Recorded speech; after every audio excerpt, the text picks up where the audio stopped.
Why, hello and welcome everybody. It is Pohx again. So today we're going to do a kind of like a detailed first impression slash explanation of exactly what HeroWarz is. So first off, this is going to be like an instance-based action role-playing game. If any of you guys are familiar with like Vindictus, I'm not going to say it's actually like that, but it's got the style of like, you know, there's a world that everybody can roam in, which would be your channel, and then you get on the boat and you depart. Anyway, we'll explain that a little bit further. So as of right now, again, we're in the closed beta, and there are 5 classes. You've got Ari, which is, or sorry, is her name Ari? Ara. Ara, which is kind of like your semi-water caster. Audrey is some range damage user using a gun or a rifle. I don't know what Blade is, but I know that B has some type of sustaining mechanic where you can like life tap his mana to life and life to mana.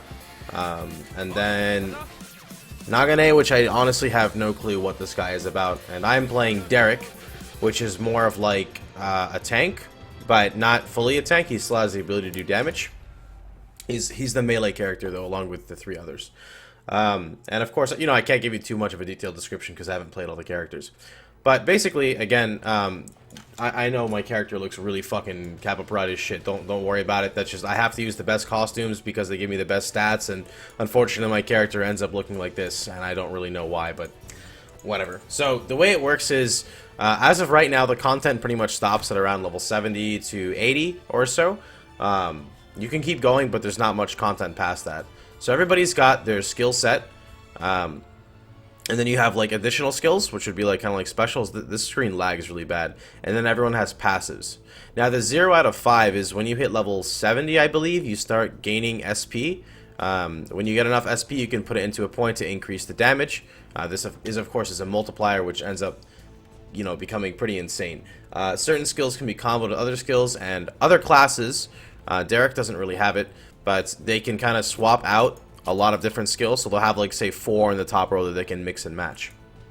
So that's the skill system. It's okay. It's not too bad. You know, I would like to see a bit more customization with maybe like just being able to flip a few more skills, but that's okay because of what I'm going to show you next. The equipment in this game is pretty insane. I do think it needs to be toned down. I think it's way too randomized. Basically, you have like your top stats, which I don't know exactly what those roll between, but then you have the blue stats, which can be rolled between values of 0.1 to like 7, varying from weapon speed, mana recovery, flat mana per second, weapon power, critical chance, critical hit damage. There's a lot of varying stats.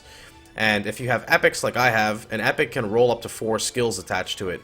You know, my bad, my video camera is totally blocking that. You can see it can roll up to 4 actual skills on it as well. Now these skills are pretty insane because certain pieces can augment entire skills to make them different. So for example, Rock Slide, one of my skills for it is Earth Throw. It has a chance to drop a larger boulder, which pretty much does 3 times the damage of Rock Slide. I've got another one that makes it so Warrior's Vitality. The last hit on one of my main skills heals me for 20% of my max life. Considering there is almost no source of healing in this game, that's pretty insane. I've got another chest piece here that makes it so Fast Charge increases the movement speed of Shield Charge and knocks up enemies. And another example of something that's pretty extreme, I'll go ahead and show you because this is pretty important. I feel like this really does have to offer a large part of the customization of the game itself. So just to show you a quick example here. This is my Shield Charge normally. This is what happens if you put on a piece of gear that augments it. It's like, it's pretty fucking noticeable. So anyway, the skill system is, again, the stats and everything is pretty cool. Now, weapons are kind of different in this game, and there is gear upgrading, but it's kind of broken right now, so nobody knows anything about it. Your weapon is specific, because you have 4 stats on your weapon. Weapon power, weapon speed, mana speed, cooldown speed. When your weapon drops, it can roll different stats on it. This is important because this is like a huge portion of your character's stats is off your weapon. So you can kind of customize yourself at how you want. I don't know if stats roll in favor. Like say for example, speed always rolls with the other one. I don't really know how that works, but this is very important for building your character properly. And then you can see your overall stat summary here with a detailed description down here. So what I'm going to go ahead and do now is show you guys some combat. This is called a player training. Player training is what happens after you're done with your story mission. There's like 60-something story missions, and then you have player training, which is for like level 65, 70 or so. And then you also have Pantheons, which Pantheons are basically solo content that you have to clear if you want to unlock sidekicks. And sidekicks are cool because it's basically an NPC that you can summon that does something for you. So for example, Myrad actually has a heal, which I have level 10. She performs a total of 7 heals, so it starts off at 10.8%. Then for the remaining 6, it gets lower and lower and lower. I've got Abel, which they also give you a base stat increase as well. You can see it at the top. He's like AoE damage. Death is also AoE damage, and then Hittery is AoE damage and single target. So, without further ado, I'm going to go ahead and show you guys some of the content, and I hope you guys enjoy it. Now, this content is going to be relatively easy, because I am quite high level compared to it, because there's not really any content left. The boss fights are very fun in this game, and I will say that the whole entire game is kind of based around, in a sense, for where we are right now, it's based around crowd control. And I can almost permanently CC a boss, which makes it, pretty face roll and makes it pretty easy for everybody else. However, there are a lot of bosses that are completely immune to CC. And since they're completely immune to CC, a lot of my attacks don't work on them. So there is some game balance there with that. You also have a mount key, which is Y, which really needs to be replaced. And mounts are cool because you can mount in combat, and other players can actually join in on your mount. And there's a whole bunch of different mounts. You get them at the end.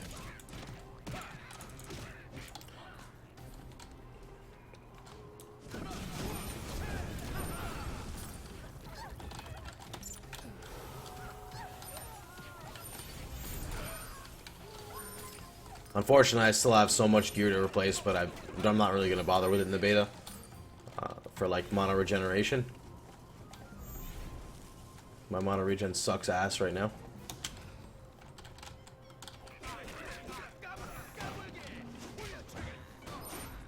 I actually really like the skill effects too. There's some really cool ones I can show you guys here, even though unfortunately not all of them are that great for rotations because of, mana consumption per damage point. But if I get to a boss here, I'll show you some cool ones. This is by far my favorite. My whole build is based around this one right here,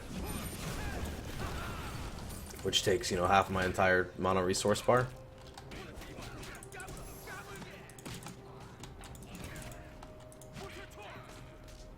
And I think we have a boss coming up here.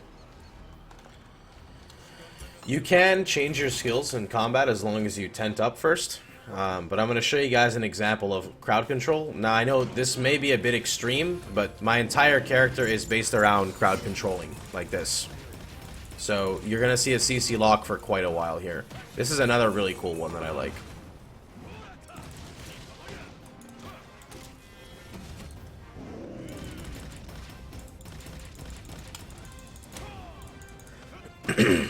And then there's this one, which is the Nuka Punch.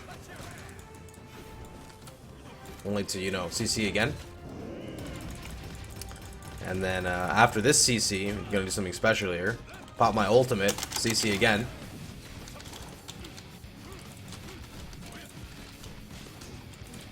And down goes the boss. For every player that's in the game, I actually had no clue that it actually changes the background music when you pop your ult, because I've never had it on before, but that's pretty badass. What is it? Oh yeah, whenever you have another person in your party, monster health pretty much doubles. So that's definitely something to take into account. I don't know if it changes with like 3 or 4 people if the percentage goes down, but I know for 2 people it's double.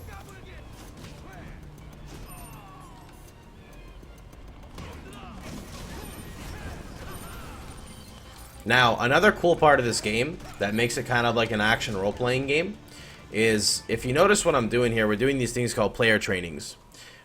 There's no limit on player training, so it is kind of cool for that. It's cool just because, a lot of instance-based games you play, specifically Korean-based games like this, they'll lock you out. But even if you exceed your daily limit, you just get less rewards. You still get the same experience and everything else.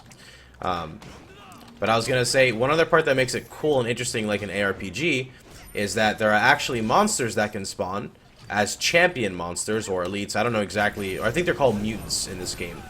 And they'll roll an affix on themselves. Like if you guys have played Diablo 3, it'll be like Waller or Jailer, etc. This one, they have their own set. It's like, I think like 10, maybe 15 different things you can get. And there's some fucked up combinations because it also randomizes the map layout that we're doing, so it's different every time. And it randomizes the monsters and the base monster type basically. You always get small guys with some other thing, but sometimes you'll get like a random champion of a base that's really annoying. So, like, these guys can be a pain in the ass if they're tanky. I don't know if the boss is randomized or if the boss is based off the stage. I think it's a little bit of both. I don't remember the exact one for it. Potions are infinite in this game, so potions are pretty cool because it's just on a cooldown. You don't have to worry about that.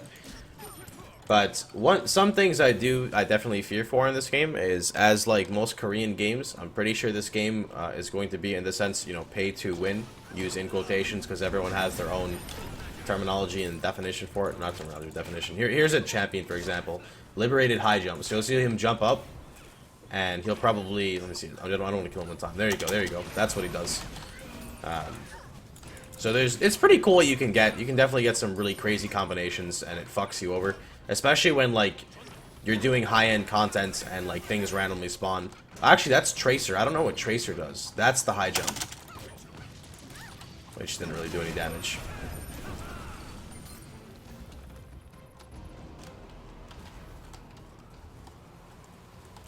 Who's the boss here? I don't think she's that bad.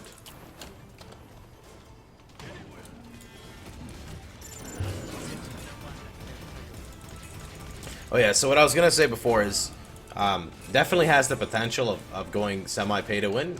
Simple reasons being is, number one, if you look up at the top here, there's a VIP reward system, and VIP, again, this is all speculation, but VIP usually leads to things such as, like, paying a subscription or paying more.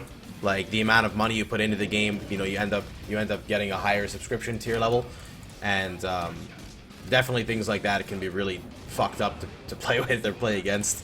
But again, everything is still 100% speculation. I haven't actually looked at any of the Korean stuff specifically, so I can't really speak too much. Well, sometimes things like that happen, and you don't really know exactly what happened, considering I'm 30 levels over the content and insta-died. Which leads me to my next complaint about this game, is that too much damage, I feel, is percentage based.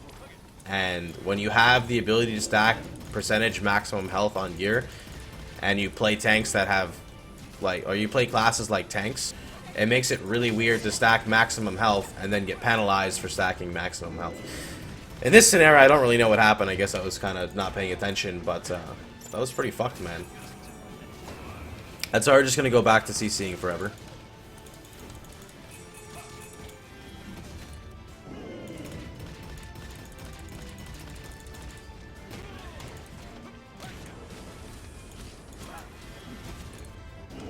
So you definitely can die. That's definitely something that's apparent. So I guess my overall feelings with the game is combat is very smooth, top-notch combat, I would say.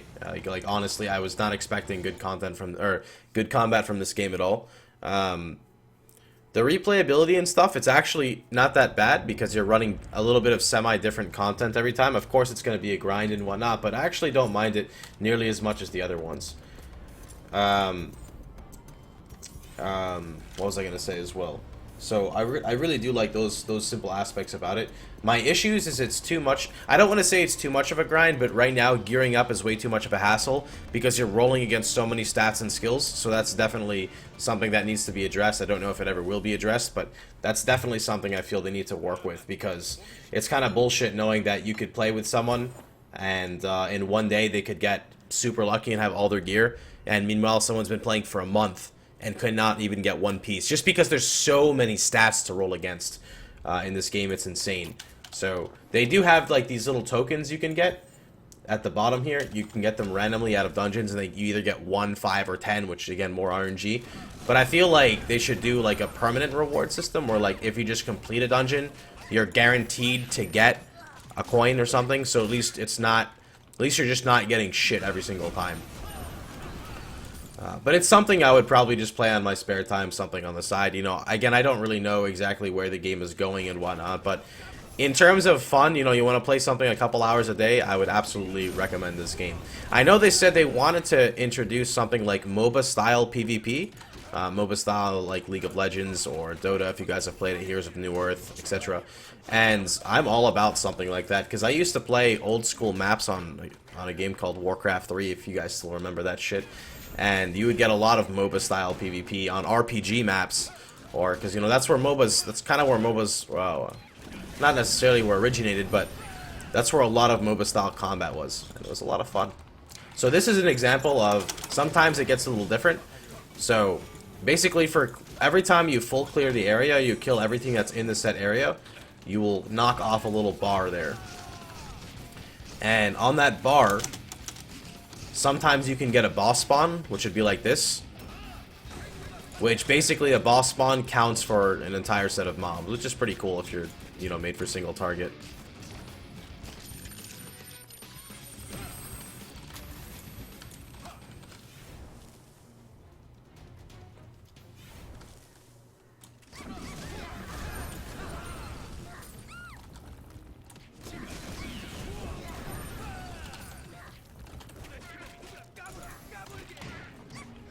I think they said, what is it? There's like 15 plus classes, somewhere around that numeric. I don't know exactly when all of them are coming in, but there is an ass load of classes that you can play. And there's, I don't know if it's just a costume system or something, but you're supposed to get like a new skin every like 60 levels or something, just to make it interesting if you want to select it. I don't know if you get any bonuses or anything at that, but I thought that was pretty interesting too. Is it boss time? Nope, not yet. Not yet.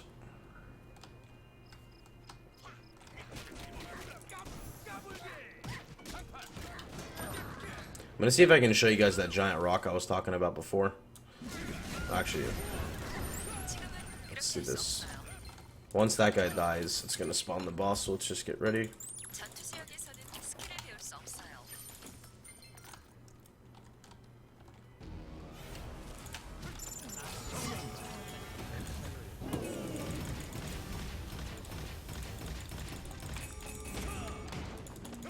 I don't even know who this is. Oh, man, fuck all the guys that do stuff like that. They all suck ass.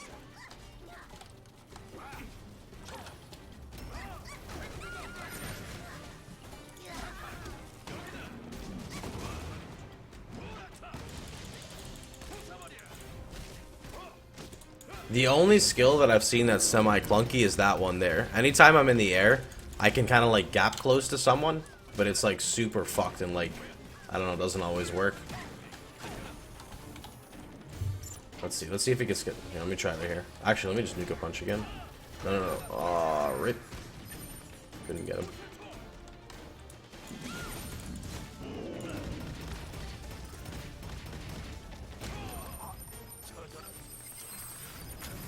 Alright, down he goes. So, at the end of a mission, you can see everyone's total damage dealt through the entire mission. So, you know, whoever has the biggest dick, you'll obviously see based off the percentage.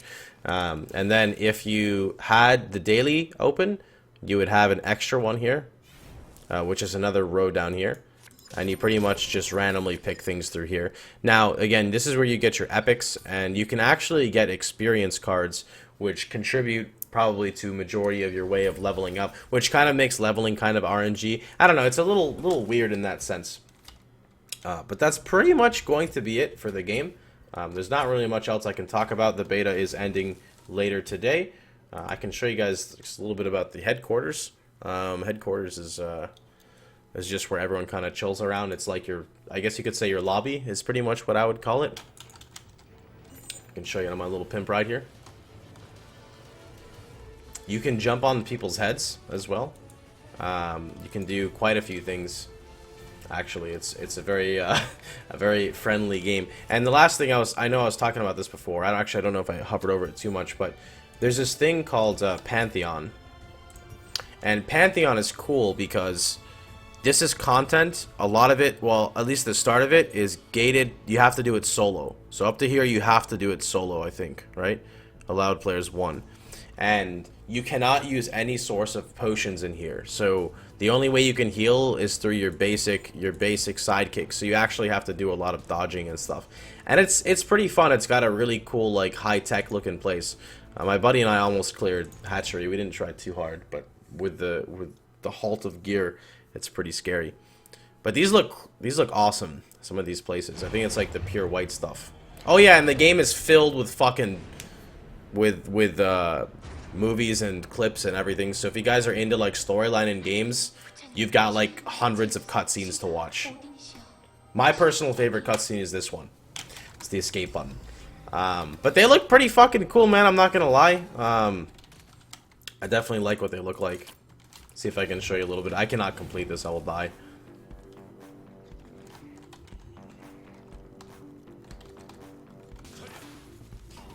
Alright.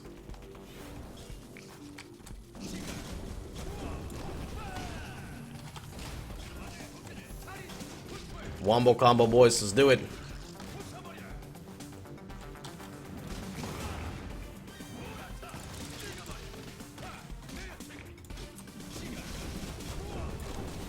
You can see the mobs are significantly more tanky in here, and they're just one-time completions. But they're a lot of fun. Again, I really do like, I guess, the style of this game, as I said. Something I definitely would like to see the updates for, and just see, you know, where it goes in a few months from now with the progression-wise.